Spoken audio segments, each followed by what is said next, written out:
के शो में। General retired Parvez Musharraf से मुतालिक अदालती फैसला, अफवाज पाकिस्तान का सख्त रद्द-ए-अमल।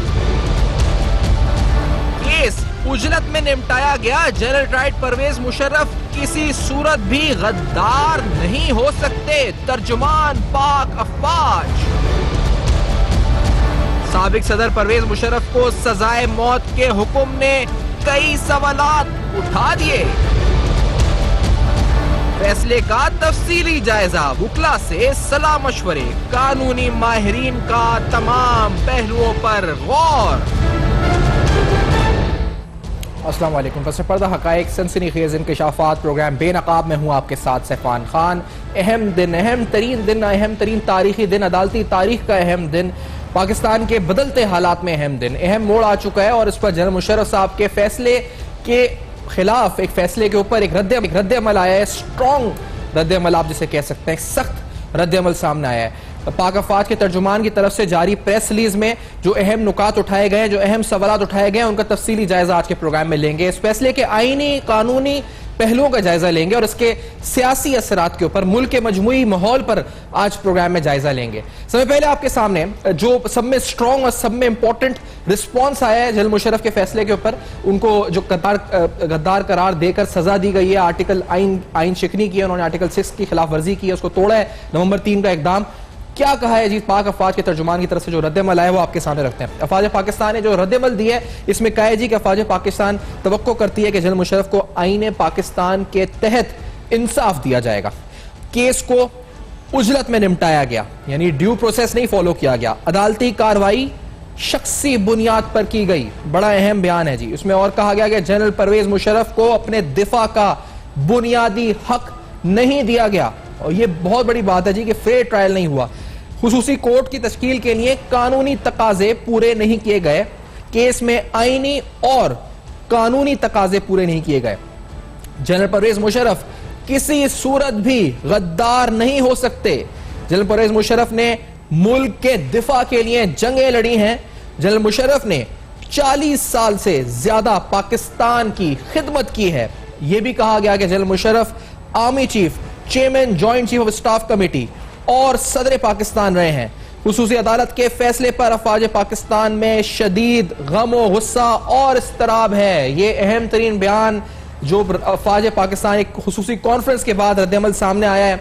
इस रद्द-ए-अमल के बाद क्या कानूनी आईनी सूरत हाल होगी, इस पर बात भी होगी, लेकिन वफाकी हुकूमत का रद्द-ए-अमल क्या था। फिरदौस आशिक अवान साहिबा जो स्पेशल एडवाइजर हैं to the prime minister on information, पहले आपको शुरू वहां से करते हैं कि वफाकी हुकूमत ने इमीडिएट रिएक्शन, फौरी रद्द-ए-अमल क्या दिया था। Let's hear this.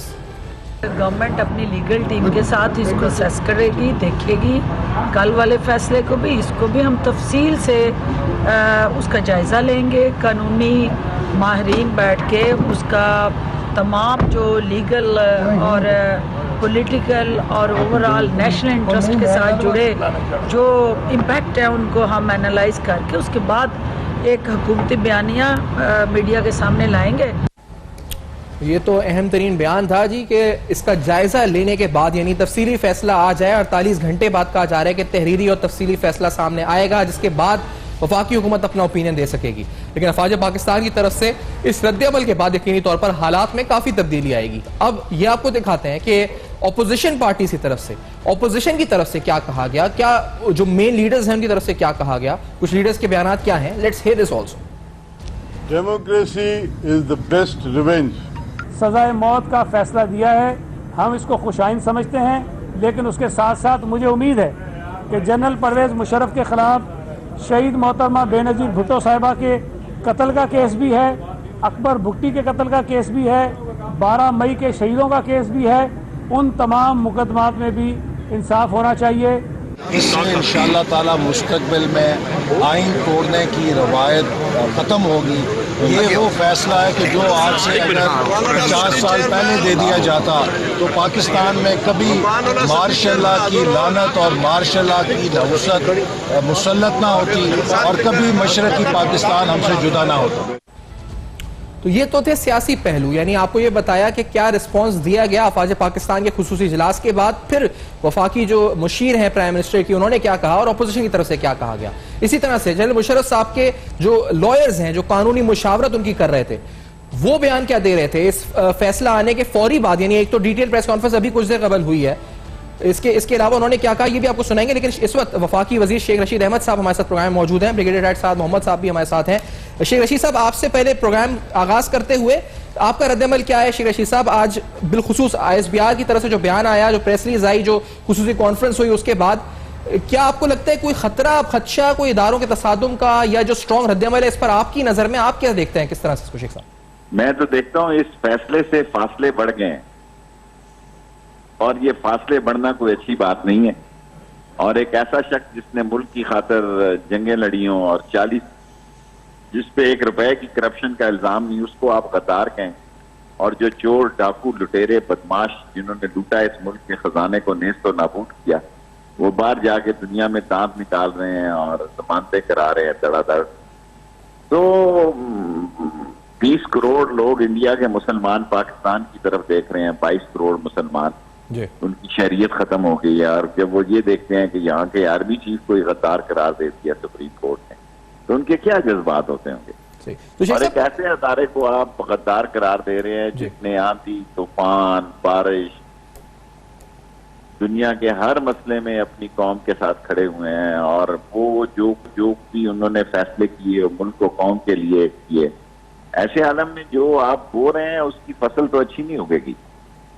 तो शेख साहब, फासले किसके दरमियान बढ़ जाएंगे, इसकी भी वजाहत थोड़ी करें कि सिविल मिलिट्री मैं अक्लमंद लोगों से मुखातिब हूँ, मैं बेवकूफों का लीडर नहीं हूँ। फासले बढ़ रहे हैं और कशीदगी की तरफ बढ़ रहे हैं। जब ये फासले उस वक्त भी बढ़े जब आपने आर्मी चीफ की एक्सटेंशन को सवालिया निशान बनाया और फजूल किस्म की एक अजीब बहस इस मुल्क में शुरू कर दी।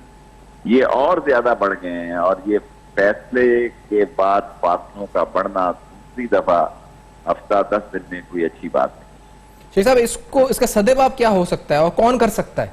देखिए, सद्देबाब तो प्राइम मिनिस्टर इमरान खान ही आके कर सकते हैं। वो आए और इस सारी सूरत हाल में कैबिनेट का इजलास बनाएं और एक सिविलियन गवर्नमेंट की एक यूनानिमस स्टेटमेंट जारी हो ताकि इसको कूल डाउन हो हालात को, और हालात बेहतरी की तरफ रहें। और उम्मीद है बेहतरी की तरफ रहेंगे। लेकिन जो आज का बयान आया, ये पाकिस्तान की तारीख में इतना सख्त बयान मैंने किसी फौजी अदारे का नहीं सुना, ना पढ़ा। ये बहुत सख्त बयान है और इससे उनके जज्बात की अक्कासी होती है। शेख साहब, आप कोई रिकमेंड करेंगे, यानी आपने एक बात की है कि काबीना का इजलास हो, काबीना मुश्तरका करे, कूल डाउन करे, तो कूल डाउन एक फैसला क्या हो कूल डाउन करने के लिए? कोई एक देखिए, अभी तो 30 दिन है, 30 दिन अपील के हैं सुप्रीम कोर्ट में। लेट्स सी, अभी प्राइम मिनिस्टर मुल्क से बाहर है, आ जाए तो उनसे बात करके ही बात हो सकती है ना। मैं अकेला तो कोई बात नहीं कर सकता। ठीक है शेख साहब, ठीक, आपका शुक्रिया, आपने प्रोग्राम में ज्वाइन किया। शेख रशीद साहब की आप गुफ्तगू सुन रहे थे। ब्रिगेडियर साहब मोहम्मद साहब, आप क्या कहेंगे इस पर? आपको खुशामदीदी प्रोग्राम में ये, क्योंकि आज जो ये हुआ है, शेख रशीद साहब कह रहे हैं कि ऐसा तारीखी तौर पर उन्होंने नहीं देखा कि इतना स्ट्रॉन्ग रिएक्शन आया हो मिलिट्री के इदारे की तरफ से, यानी एक बहसत इदारा इतनी स्ट्रॉन्ग स्टेटमेंट आई हो। आपको ऐसा प्रेसिडेंट मिलता है और इसका क्या आप मतलब इंटरप्रेट कर रहे हैं साहब मोहम्मद साहब?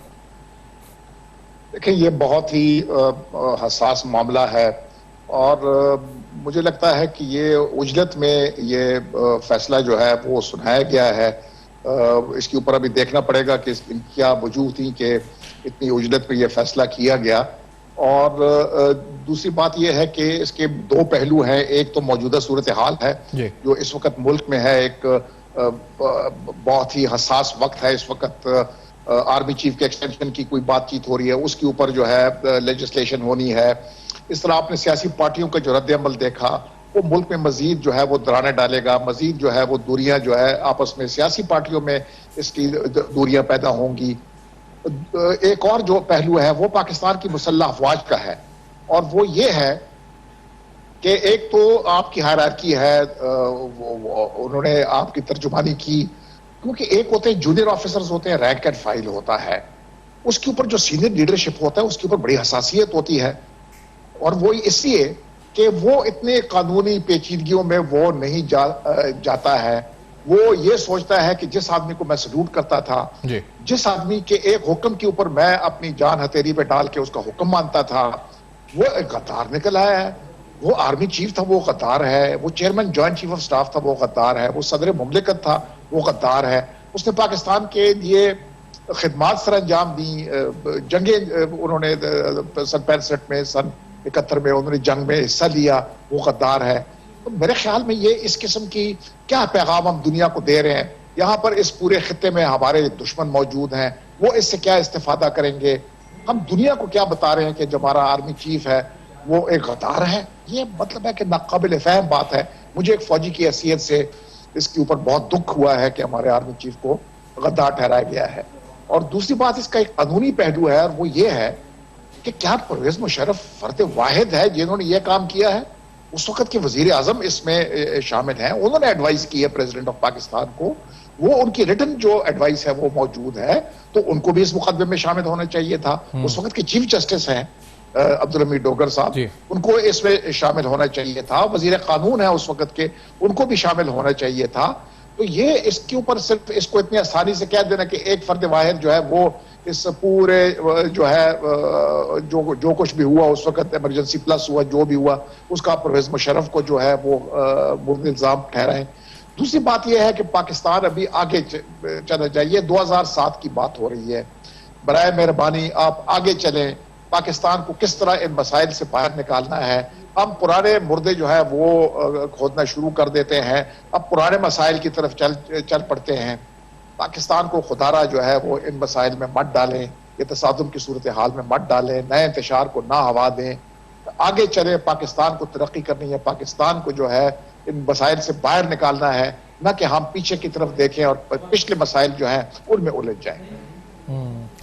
एक ब्रेक की तरफ बढ़ते हैं नाज़रीन, इस ब्रेक के बाद आते हैं तो कानूनी जो इस पर माहिरीन हैं, साद मोहम्मद साहब भी साथ मौजूद हैं, क्या कहते हैं इस फैसले के ऊपर, इस रद्द-ए-अमल के ऊपर पाक अफवाज के क्या कहते हैं।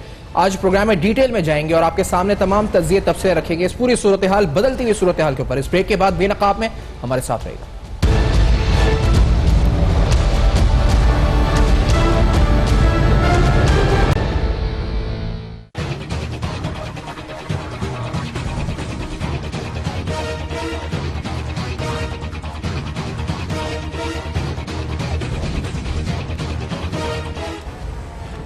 Welcome back. आप देख रहे हैं बेनकाब, और बेनकाब में आपके सामने अहम तरीन हकायक रख रहे हैं। अभी शेख रशीद साहब प्रोग्राम में थे, वो कहते हैं जी कि फासले बढ़ रहे हैं। अभी ब्रिगेडियर साद मोहम्मद साहब का तज़िया भी आप सुन रहे हैं। ये दोनों बातें अभी साद मोहम्मद साहब और शेख रशीद साहब ने भी की हैं कि अनप्रेसिडेंटेड है इस तरह का सख्त रद्द-ए-अमल सामने आना जो पाक अफवाज की तरफ से आया है। यकीनी तौर पर यह बहुत सिंबॉलिक भी है, बहुत मीनिंगफुल भी है, और इसके बाद मामलात को ठंडा करना होगा। कौन कर सकता है? शेख रशीद साहब कहते हैं इमरान खान साहब को करना होगा, मुल्क में वापस आकर इन मामलात को ठंडा करना होगा, कूल डाउन करना होगा, काबीना को बैठना होगा। ये आपको बताते हैं कि जनरल मुशर्रफ जो कुछ दिन कबल जो अपना एक पैगाम उनका वीडियो मैसेज के जरिए आया था, जब वो हॉस्पिटल के बेड पर थे, तबीयत उनकी नासाज थी, वहां उन्होंने क्या पैगाम दिया था कौम को अपने इस केस से मुतालिक, due process of fair trial से मुतालिक। ये सुनते हैं, फिर थोड़ा कानूनी मामलात पे भी आते हैं। Let's hear this first. ये केस मेरी नज़र में बिल्कुल बेबुनियाद है, क्योंकि मैं तो गद्दारी छोड़े, मैंने तो इस मुल्क के लिए बहुत खिदमत सर अंजाम दिए हैं, जंगें लड़ा हुआ हूँ मैं, और मुल्क की खिदमत मैंने 10 साल की है, तो इसलिए मैं समझता हूँ बेबुनियाद है। अब यहाँ इस केस में मुझे सुनाई नहीं दे रहा है, सुनवाई मेरी नहीं हो रही है। सिर्फ ये नहीं है कि मुझे सिर्फ मेरी सुनवाई नहीं हो रही है, मेरा जो लॉयर है सलमान सख्तर, उस तक को सुन नहीं रहे हैं। तो मेरी नज़र में ये बहुत ज्यादती हो रही है, इंसाफ का तकाजा पूरा नहीं किया जा रहा है। अब कमीशन कहते हैं कि आते हैं बनी है, वो कमीशन बेशक, जहाँ तक मेरा ताल्लुक है, वो बेशक इधर आए और मैं उनको स्टेटमेंट देने को तैयार हूँ। तो ये था जनरल मुशर्रफ साहब ने जब ये पैगाम दिया था कि वो किस बीमारी में हैं और क्या कहना चाह रहे थे कि उनको ड्यू प्रोसेस पर खदशात है जो फॉलो नहीं किया जा रहा। इसी तरह आज के दिन जनरल मुशर्रफ साहब के केस से मुतालिक जो मुंसलिक वकील हैं उनकी तरफ से, यानी जब ये फैसला आया था तो इनिशियली जो रद्द-ए-अमल आया था, फिर तो एक ऑर्गेनाइज्ड प्रेस हुई थी, उससे कबल जो मामला सामने आया था, जरा ये भी सुनते हैं ताकि हम लीगली इसको थोड़ा सेट करके फिर आगे बढ़े। लेट्स हियर दिस आल्सो कि लॉयर्स की तरफ से क्या कहा गया था। मैं मौजूद था मैं honourable mister justice Saqib Nisar की कोर्ट में जब एनआरओ का केस चल रहा था, मैं ही उसमें पेश हुआ था। मैंने उससे रिक्वेस्ट की थी कि उन्हें जो है सिक्योरिटी दे दी जाए और प्रोवाइडेड डॉक्टर्स उन्हें जो है, और मैंने जब स्टेट, आपको याद होगा जब मेडिकल रिपोर्ट मैंने की थी, मैंने रिक्वेस्ट की थी कोर्ट ऑनरेबल कोर्ट से, जो उन्होंने एक्सेप्ट की, जो उसको पब्लिकली नहीं पढ़ा गया। तो कम से कम ये दो चीजें जो स्टैंड करती हैं, जनरल परवेज मुशर्रफ के साथ जो है ये केस गलत है, और मैं ये कहूंगा आज भी इसके ऊपर आज के हालात में भी रेफरेंडम करा लिया जाए तो उस वक्त उनका एक्शन बिल्कुल ठीक था, लीगल था। जनरल परवेज मुशर्रफ को 312 दिए बगैर ये फैसला सादर किया गया। आज जो केस मुकर्रर था वो फाइनल आर्गूमेंट्स के लिए मुकर्रर नहीं था। हमने 13 तारीख को 2 एप्लीकेशनें फाइल की थी। 342 की स्टेटमेंट थ्रू कमीशन के लिए एक एप्लीकेशन इस वक्त कोर्ट के पास पेंडिंग थी, जिस पर आज मोअज़्ज़ज़ अदालत ने ऑर्डर फरमाना था कि आया कि वो उस एप्लीकेशन को एक्सेप्ट करते हैं या रिजेक्ट करते हैं। ये फैसला क्या है, डिसीजन क्या हुआ है, ये भी आपके सामने रख देते हैं। जो संगीन गद्दारी केस में परवेज मुशर्रफ साहब को सजाए मौत का हुक्म दिया गया है, ये फैसला इसकी तफसील में जाते हुए आपके सामने रखें तो जनरल मुशर्रफ पर आइन शिकनी का इल्जाम 3 नवंबर 2007 को आइन की मुअत्तली और मुल्क में इमरजेंसी के निफाज के हवाले से था। ये पाकिस्तान की तारीख में पहला मौका है कि किसी शख्स को आइन शिकनी के जुर्म में सजा सुनाई गई है। यह अक्सरियती फैसला है। बेंच के 3 अरकान में से 2 ने सजाए मौत देने का फैसला किया, 1 रुकन ने इख्तिलाफ किया। फैसले में कहा गया है कि जनरल डायरेक्टर परवेज मुशर्रफ के खिलाफ आइन शिकनी का मुकदमा साबित होता है। आइन के आर्टिकल 6 के तहत उन्हें सजाए मौत सुनाई जाती है। फैसले के खिलाफ सुप्रीम कोर्ट में अपील दायर करने के लिए 30 दिन का वक्त मुकर्रर है। अपील दायर करने के लिए परवेज मुशर्रफ को पाकिस्तान वापस आकर अदालत के सामने पेश होना होगा। हुकूमती वकील ने शौकत अजीज, अब्दुल हमीद डोगर यानी साबिक जस्टिस और जाहिद हामिद को शरीक मुल्जिम बनाने की इस्तदा की थी। इस मुकदमे के मंतक के अंजाम तक पहुंचने के दौरान खुसूसी अदालत के 4 सरबराहान तब्दील हुए। परवेज मुशर्रफ सिर्फ एक ही मरतबा खुसूसी अदालत के सामने पेश हुए। ख्वाजा नवीद अहमद साहब भी हमारे साथ मौजूद हैं, सीनियर माहिर कानून हैं। इरफान कादिर साबिक अटॉर्नी जनरल भी कुछ देर में साथ होंगे। ब्रिगेडियर राइट साद मोहम्मद साहब भी साथ मौजूद हैं। भाई साहब ये फरमाइए, 30 दिन में अपील, अभी शेख रशीद साहब भी कह रहे थे कि 30 दिन का टाइम तो पड़ा हुआ है अपील में जाने का। नहीं तो 30 नहीं होता, मेरे ख्याल में 80C का जो कानून है ना वो अलग है, उसमें अपील का टाइम शायद 10 दिन का होता है। ये तो स्पेशल कोर्ट है तो 80C स्पेशल कोर्ट, हाँ 80C है 80C लगे। हाँ अगर ये स्पेशल ये तो स्पेशल कोर्ट है तो फिर 30 दिन का होगा। 30 दिन में क्या जो अपेलेंट है उसको खुद आना पड़ेगा या ये उनकी जगह कोई वकील भी कर सकता है? ये मतलब उनको पाकिस्तान आना पड़ेगा अपील दायर करने के लिए? क्रिमिनल लॉ में ये है, लेकिन ये है कि चूंकि मुल्ज़म नहीं है वकालतनामा, देखिए ये बात ये है कि बहुत सारी चीजें डिस्क्रिप्शन में होती हैं। अच्छा। अभी मैं सुन रहा था क्लिप आपका कि उन्होंने कहा जी कि कमीशन के ऊपर स्टेटमेंट ऑफ एक्यूज ले लें। मुझे याद है मोहतरमा बेनजीर भुट्टो साहबा मुल्क में नहीं थी ज़ियाउल हक के दौर में, और उनका जो स्टेटमेंट ऑफ एक्यूज था वो अब्दुल हफीज लाखो एडवोकेट थे मरहूम, अल्लाह उनको जन्नत नसीब करे, उन्होंने रिकॉर्ड करवाया था। तो बात यह है कि उसमें जस्टिस नईमुद्दीन की रूलिंग भी है कि वकील सवालों के जवाब दे सकता है और स्टेटमेंट ऑफ एक्यूज रिकॉर्ड करवा सकता है। तो अगर वो प्रेसिडेंट ऑलरेडी मौजूद है तो परवेज मुशर्रफ का भी बयान वकील के थ्रू रिकॉर्ड किया जा सकता था। केस में तो कमीशन की जरूरत नहीं थी। अच्छा, और इस केस में तो वकील ही को पेश नहीं होने दिया गया ना, जो ड्यू प्रोसेस की बात हो रही है कि वो फ्यूजिटिव फ्रॉम लॉ जो है ही कैन नॉट बी, लेकिन वो यहाँ से एग्जम्पशन लेके गए थे, इजाजत लेके गए थे। अब उनको जबरदस्ती उनकी बीमारी की वजह से फिर एब्सकॉन्डर कर दिया, फ्यूजिटिव कर दिया। Is not fugitive.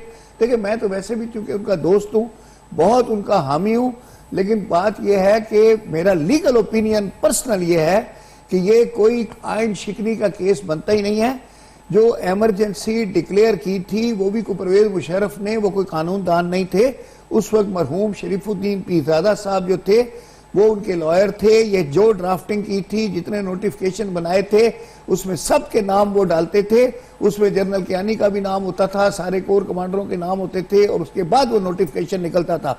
मुझे नहीं समझ आता कि किस तरह से एक आदमी को सिंगल आउट कर दिया गया। देखिए मुशर्रफ का दौर आज भी कहें सबसे बेहतरीन दौर था।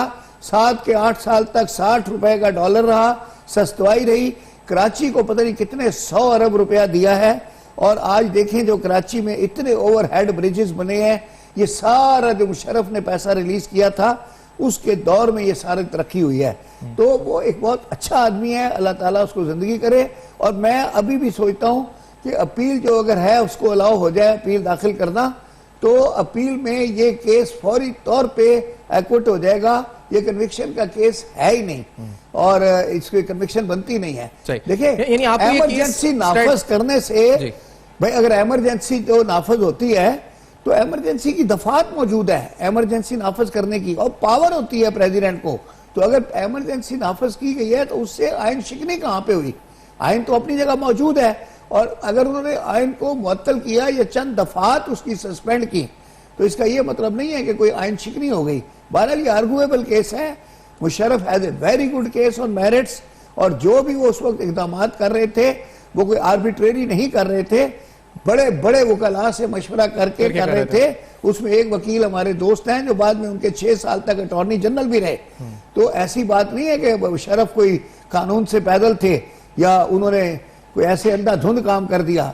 हर चीज पर मशवरा करते थे, हर चीज के माहिर के साथ। कानून की बात होगी तो शरीफुद्दीन पिजाज साहब मरहूम थे, उनसे मशवरा करते थे, मखदूम अली खान साहब से मशवरा करते थे, और जितने अच्छे उनके लॉयर्स दोस्त थे उनसे मशवरा मुशावरत के साथ करते थे। मुशावरत के साथ करते थे। फरोग नसीम भी उनके वकील ये तो एक तो कानूनी पहलू फरोग नसीम भी वजीर कानून है, एजाज शाह साहब जो वजीर था, लेकिन एक तो कानूनी पहलू है साहब कि वो जो कानून क्या और अब फैसले क्या आईनी तौर पे कहां स्टैंड करता है, आगे क्या होगा। एक वो पहलू है जो इस मुल्क के अंदर हैजान की कैफियत जो आ जाती है हर एक मामले के बाद, अनफॉर्चुनेटली आ जाती है। और अभी भी उस कैफियत में जब हम ये देख रहे हैं कि फवाद चौधरी साहब ने कहा कि ऐसा तासुर बन रहा है कि तसादुम का खतरा, शेख रशीद साहब अभी कह रहे थे इस प्रोग्राम में कि जी कि उन्हें फासले बढ़ते हुए नजर आ रहे हैं और मामले को ठंडा करना होगा फौरी तौर पर वज़ीर आज़म को आके।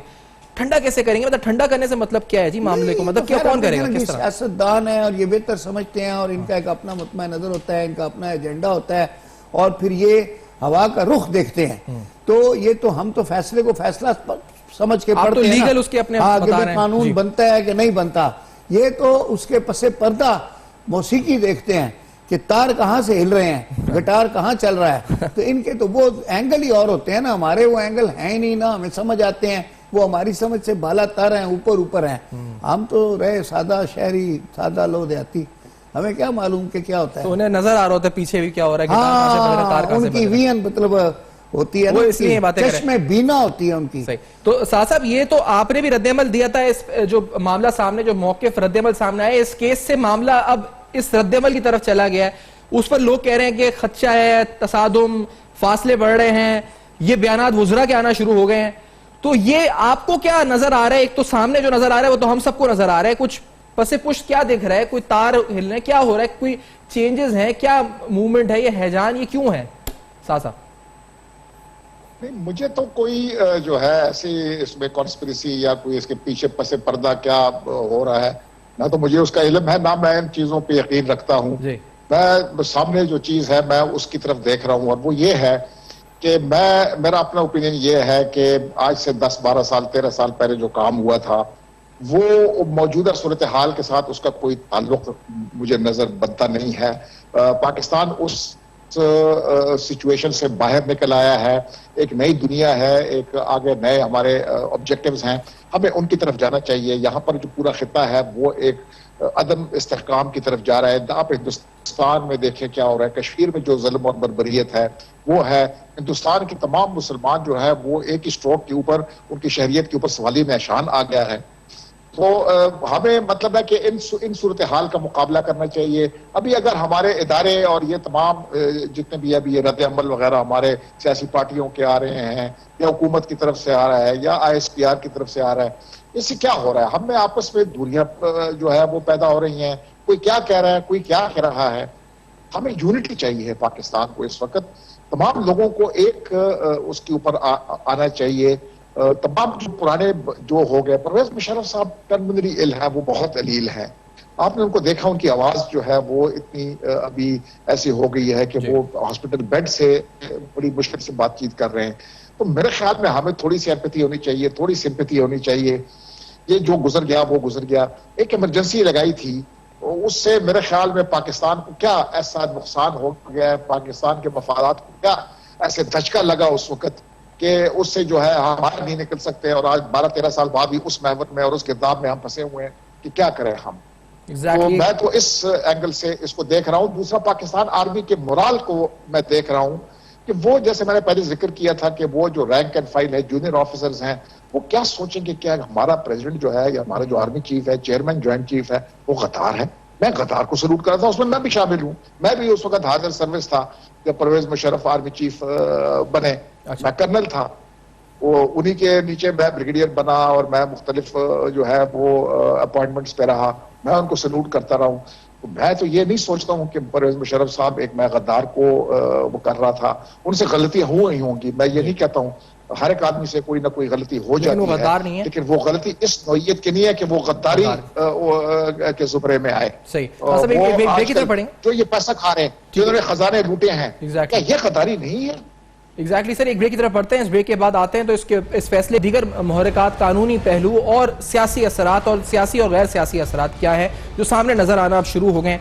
आफ्टर दिस ब्रेक करेंगे बेनकाब, हमारे साथ रहिएगा।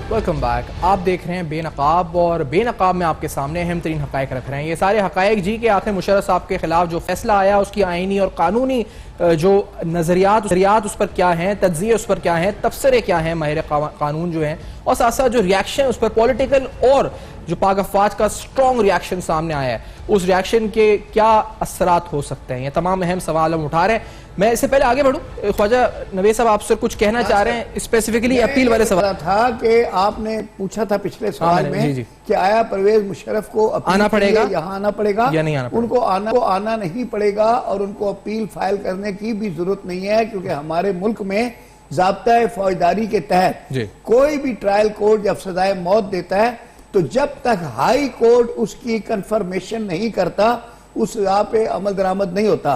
तो जब सजाए मौत का केस होता है तो एक अपील जाती है मुल्ज़म की तरफ और एक जाता है रेफरेंस ट्रायल कोर्ट की तरफ से फॉर कंफर्मेशन ऑफ सेंटेंस।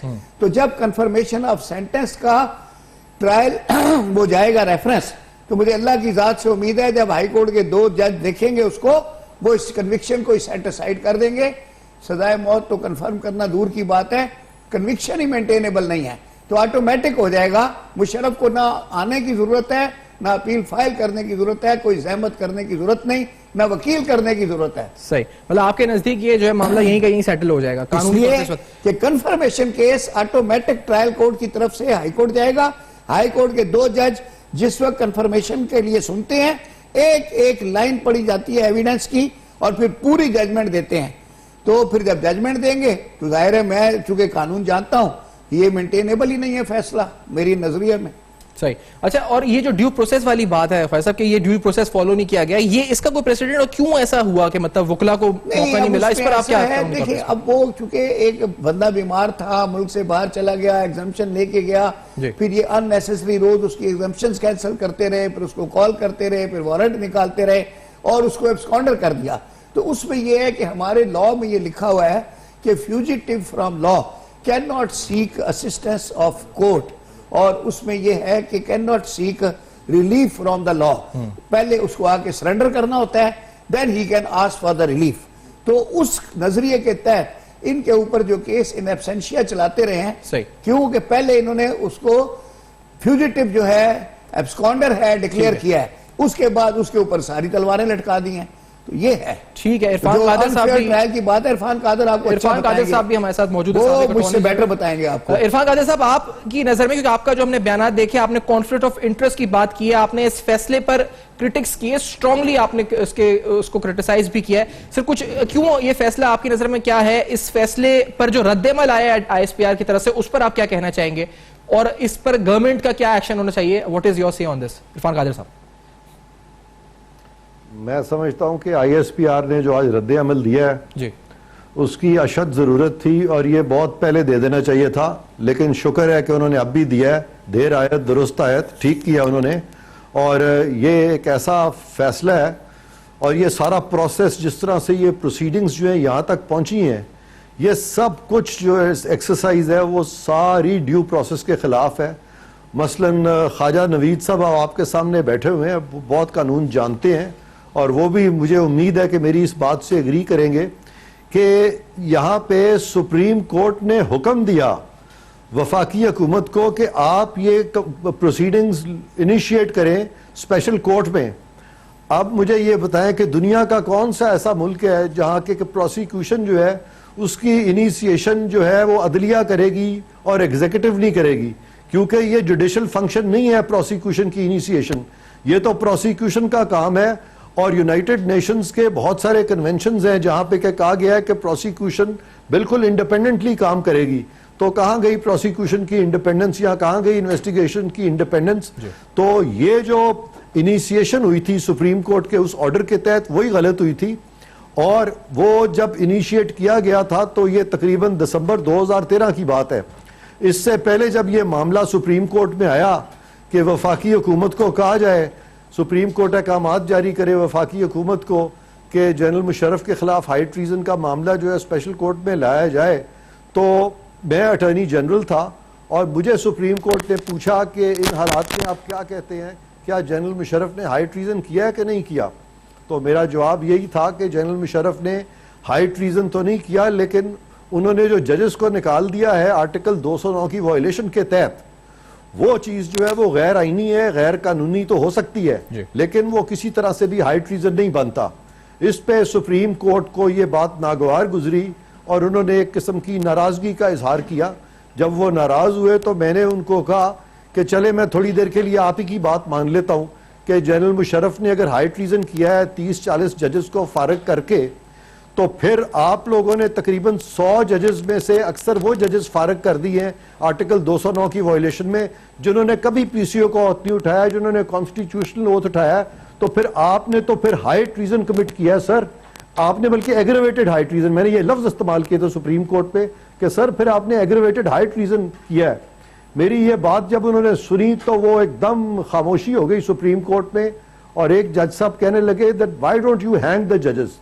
तो मैंने कहा I am against all forms of violence और हमें मिलकर लेके आगे चलना है, ना तो पुराने झगड़ों की वजह से हमने एक दूसरे पे केस बनाने हैं। जब मैंने ये कहा तो सुप्रीम कोर्ट कोई जवाब नहीं था और ये केस जो है फिर कितनी देर, ये तब तक नहीं लगा जब तक मैं अटॉर्नी जनरल रहा, और जब मैं अटॉर्नी जनरल नहीं था तो जब उनको लगा कि ये हमारे मसलक के अटॉर्नी जनरल अब आ गए हैं तो उन्होंने जो चाहते थे उनसे कंसीडिंग स्टेटमेंट दिलवा के वही ऑर्डर उन्होंने कर दिए और फिर ये सारी जो इनिशिएशन है इस प्रोसेस की ये शुरू हो गई। और मैं आपको एक और गोशगुजार करूं इस प्रोग्राम की वसातत से जी। और ये ख्वाजा साहब को भी मैं बताना चाहता हूं, बल्कि ख्वाजा साहब को पता होगा कि ये 2009 31 जुलाई की जजमेंट थी जिसके तहत जनरल मुशर्रफ को यूजर्पर डिक्लेयर किया गया था। इस जजमेंट के बारे में बहुत ज्यादा तहफ़्फ़ुज़ात का इजहार जस्टिस यास्मीन अब्बासी ने अपनी पिटीशन में किया है और उन्होंने कहा कि ये जजमेंट जो है ये फ्रॉड पर बेस्ड है, फोर्जरीज पे बेस्ड है, और उन्होंने वो पिटीशन में फोर्जरीज जो है पॉइंट आउट की हैं। मैं ख्वाजा साहब से कहूंगा खुदारा जस्टिस यास्मीन अब्बासी को तलाश करें, उनसे उस पिटीशन का पूछे। उन्होंने वो मुझे मेटिकुलसली फैक्ट्स दिखाए थे और मैं वो फैक्ट्स देख के शशदर रह गया था और हैरान हो गया था कि इतना बड़ा फ्रॉड जो है हो गया है। ये तो 12-2 के नीचे तो ये ऑर्डर विद स्टैंड ही नहीं कर सकता, और अगर आप 31 जुलाई के ऑर्डर को खत्म कर दें या प्रॉपर पुलिस इन्वेस्टिगेशन उसमें कर ले एक दफा, तो मैं कहता हूं ये सारा मुशर्रफ ट्रायल वगैरह सब धड़म से नीचे गिर जाएगा। अच्छा ये और सर आपको याद है यास्मीन अब्बासी ने वो जो था उस वक्त इफ्तिखार चौधरी का वो कबूल नहीं की थी प्लीड गिल्टी, और उसने कहा था मेरे ऊपर ट्रायल चलाओ और कंटेम्प्ट का, और नहीं चलाया इन्होंने, और वो वहां से फिर लॉ सेक्रेटरी भी बन गई और सारा कुछ बन गई, ओम्बड्समैन बन गई, लेकिन वो आज तक यास्मीन अब्बासी वाहिद खातून है जो खड़ी रही थी उसमें, बड़ी जबरदस्त सर, अकेली थी वो, अकेली पेंशन बचाने के लिए घबरा गए थे। जस्टिस डोगर ने माफी मांग ली थी जो कि बनती ही नहीं थी। यास्मीन अब्बासी वाहिद थी जो खड़ी रही थी उस वक्त। अच्छा इरफान साहब ये फरमा दें, क्योंकि इसमें ये तो आपने बताया कि क्या रोल किसका था, वफाकी हुकूमत का आपने अटॉर्नी जनरल का जिक्र किया जी कि उन्होंने प्रीसीड कर, तो वो वफाकी हुकूमत का किरदार कहां नेगेटिव इस केस में नजर आया आपको, और आगे लाहेमल क्या होना चाहिए? अब क्या 30 दिन की जो अपील का टाइम है, क्या उसमें मुशर्रफ साहब को खुद आना पड़ेगा अपील करने के लिए? इस पर कानूनी राय आपकी क्या है, और वफाकी हुकूमत को क्या लाहेमल इख्तियार करना चाहिए? इसमें यह भी देखना होगा कि जिन अटॉर्नी जनरल साहब ने यह कंसीड किया था उन्होंने किन की इंस्ट्रक्शंस पे कंसीड किया था, उनको किन्होंने इंस्ट्रक्ट किया था। अटॉर्नी जनरल साहब के पास क्या फैक्ट्स थे जिसकी वजह से उन्होंने कंसीड किया था, और लॉ पॉइंट पे तो वैसे ही कंसेशन हो ही नहीं सकता। ये तो लॉ पॉइंट था कि प्रोसिक्यूशन सुप्रीम कोर्ट इनिशिएट कर ही नहीं सकती, तो फिर ये सारी ये जो कंसेशन है ये कैसे दे दिया गया? और अगर आप इस कंसेशन को खत्म कर दे तो सारा मामला वैसे ही खत्म हो जाता है। सही। और यहां से क्या होना चाहिए इरफान कादर साहब? अब वफाकी हुकूमत को क्या अपील में जाना चाहिए? वफाकी हुकूमत को क्या एक्शन लेना चाहिए ऑन दिस? क्योंकि मामला बहुत हीटअप हो चुके हैं with in the institutions also. अब क्या होना चाहिए? वफाकी हुकूमत में मैं समझता हूँ एक खुशाइंद बात हुई है कि हमारे जो अटॉर्नी जनरल है अनवर मंसूर साहब, उन्होंने दो टोक अल्फाज में ये इस सारे फैसले की नफी की है, और अब चूंकि वफाकी हुकूमत उनसे राब्ता भी करेगी तो मुझे उम्मीद है कि वो ये तमाम जो हमारे जो लॉ पॉइंट्स जो हमने यहाँ डिस्कस किए आज सारे दिन में, ये तमाम लॉ पॉइंट्स को यकजा करके तमाम फैक्ट्स जो बहुत सारे हमारे लीगल एक्सपर्ट्स ने बयान किए हैं वो सबको यकजा करके एक पिटीशन तैयार करें, ये सस्पेंड हो जाए।